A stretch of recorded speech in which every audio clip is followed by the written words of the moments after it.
Hello friends, welcome to शिवालय। आज আমি তোমাদের দেখাবো কিভাবে বাড়িতেই দোকানের মতো খাসির মাংসের বিরিয়ানি বানানো যায়। প্রথমে আমি ওভেনে একটা কড়াই বসিয়ে দিয়েছি আর আমি তার মধ্যে দিয়ে দিয়েছি 3 চামচ সাদা তেল। তেলটা আমার গরম হয়ে গেছে। এরপর আমি এর মধ্যে দিয়ে দিয়েছি আলুটাকে আমি প্রেসার কুকারে 2টো সিটি দিয়ে সিদ্ধ করে নিয়েছিলাম। এরপর আমি এর মধ্যে দিয়ে দিয়েছি অল্প একটু হলুদ আর নুন। এরপর আমি এটাকে ভালো করে নেড়ে ভেজে নেব। গ্যাসের ফ্লেমটা আমার মিডিয়াম ফ্লেমে থাকবে। আলুগুলো আমার ভাজা হয়ে গেছে, এগুলো আমি তুলে নিচ্ছি। এরপর আমি বেরেস্তার জন্য ওভেনে আবার কড়াই বসিয়ে দিয়েছি আর তার মধ্যে দিয়েছি 5 চামচ সাদা তেল। এরপর আমি এর মধ্যে দিয়ে দিয়েছি কুচো পেঁয়াজ। এখানে মাঝারি সাইজে 2টো পেঁয়াজ দিয়েছি। পেঁয়াজগুলোকে আমি হাই ফ্লেমে নেড়ে ভেজে নিয়েছি। এরপর আমি এটাকে তুলে নিচ্ছি। এরপর আমি ওভেনে আবার কড়াই বসিয়ে দিয়েছি আর আমি তার মধ্যে দিয়েছি 5 চামচ সাদা তেল আর দিলাম অল্প একটু চিনি।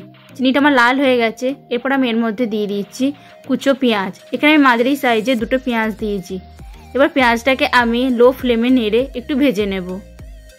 এরপর আমি একটা বাটি নিয়েছি মশলা ঠিক করার জন্য আর আমি তার মধ্যে দিয়েছি 2 চামচ টক দই, হাফ চামচ জিরে গুঁড়ো, হাফ চামচ ধনে গুঁড়ো আর হাফ চামচ হলুদ গুঁড়ো, আর দিলাম হাফ চামচ আদা বাটা আর হাফ চামচ রসুন বাটা। এরপর আমি এটাকে ভালো করে মিশিয়ে নেব।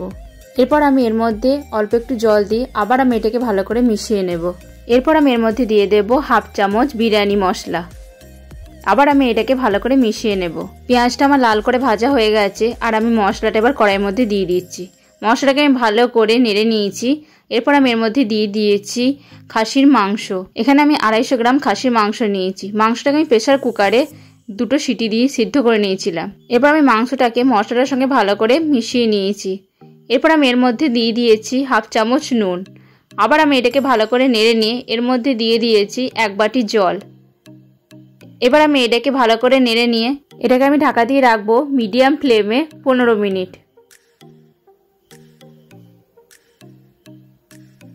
15 মিনিট হয়ে গেছে। এরপর আমি এর মধ্যে দিয়ে দিচ্ছি ভাজা আলু।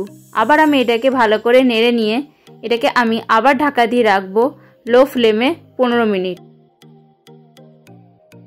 এরপর আমি একটা পাত্রে 500 গ্রাম বাঁশকাঠি চাল নিয়েছি। এবার আমি চালটাকে ভালো করে ধুয়ে নেব, কারণ এটাকে যদি ভিজিয়ে রাখার পর ধোয়া হয় তাহলে এটা ভেঙে যাবে। তাই এটাকে আগে ধুয়ে নিয়ে তারপর আমি এটাকে ভিজিয়ে রাখবো। আমার ধুয়ে নেওয়া হয়ে গেছে। এরপর আমি এটাকে ভিজিয়ে রাখবো আধ ঘন্টা। এদিকে আমার বিরিয়ানির মাংসটাও রেডি হয়ে গেছে। গ্যাসটা আমি অফ করে দিয়েছি। এরপর আমি ওভেনে একটা হাঁড়ি বসিয়ে দিয়েছি আর আমি তার মধ্যে অর্ধেক জল দিয়েছি। এরপর আমি এর মধ্যে দিয়ে দিয়েছি 1 চামচ নুন আর দিয়েছি গরম মশলা। গরম মশলায় 2টো এলাচ, 2টো দারচিনি আর 4টে লবঙ্গ দিয়েছি। এরপর আমি এর মধ্যে দিয়ে দিচ্ছি ভিজিয়ে রাখা চাল। চালগুলো আমার সব দেওয়া হয়ে গেছে। এরপর আমি এটাকে চামচে করে একবার নেড়ে নিয়ে এটাকে আমি হাই ফ্লেমে ঢাকা দিয়ে রাখবো। চালটা ফুটে গেছে। এরপর আমি এটাকে ঢাকা দিয়ে রাখবো লো ফ্লেমে 5 মিনিট। 5 মিনিট হয়ে গেছে আর আমার ভাতটাও তৈরি হয়ে গেছে। এটা খুব বেশি নরমও হবে না, আবার খুব শক্তও হবে না। এরপর আমি এটার ফ্যানটা ঝরিয়ে নেবো। ফ্যানটা ঝরিয়ে নিয়ে আমি এটাকে 2টো থালায় ঢেলে ঠান্ডা করতে দিয়েছি। এরপর আমি হাঁড়িটাকে ভালো করে ধুয়ে শুকনো করে নিয়েছি। এরপর আমি হাঁড়িটার চারদিকে 1 চামচ ঘি ভালো করে বুলিয়ে দিচ্ছি। এরপর আমি একটা ছোট কাপ নিয়েছি আর আমি তার মধ্যে দিয়ে দিয়েছি হাফ চামচ কেওড়ার জল, 1 চামচ গোলাপ জল আর অল্প একটু ফুড কালার। এরপর আমি এর মধ্যে দিয়ে দেব 1 কাপ দুধ। এরপর আমি এগুলোকে ভালো করে মিশিয়ে নেব। প্রথমে আমি হাঁড়ির মধ্যে একটা তালের ভাতটা দিয়ে দিয়েছি। এরপর আমি এর মধ্যে দিয়ে দিচ্ছি বিরিয়ানির মাংস আর আলুটা।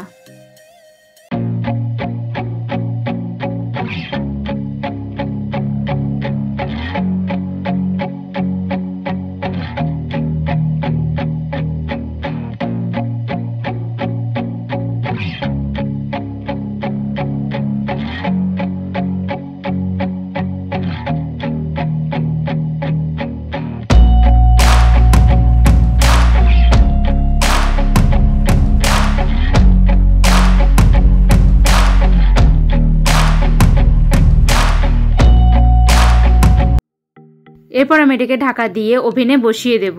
এরপর আমি এর মধ্যে দিয়ে দিচ্ছি একটা নোড়া। এটাকে আমি এভাবে রাখবো 10 মিনিট লো ফ্লেমে। 10 মিনিট হয়ে গেছে, আমি গ্যাস অফ করে দিয়েছি। এরপর আমি এটাকে এভাবে ঢাকা দেওয়া অবস্থায় রাখবো 5 মিনিট।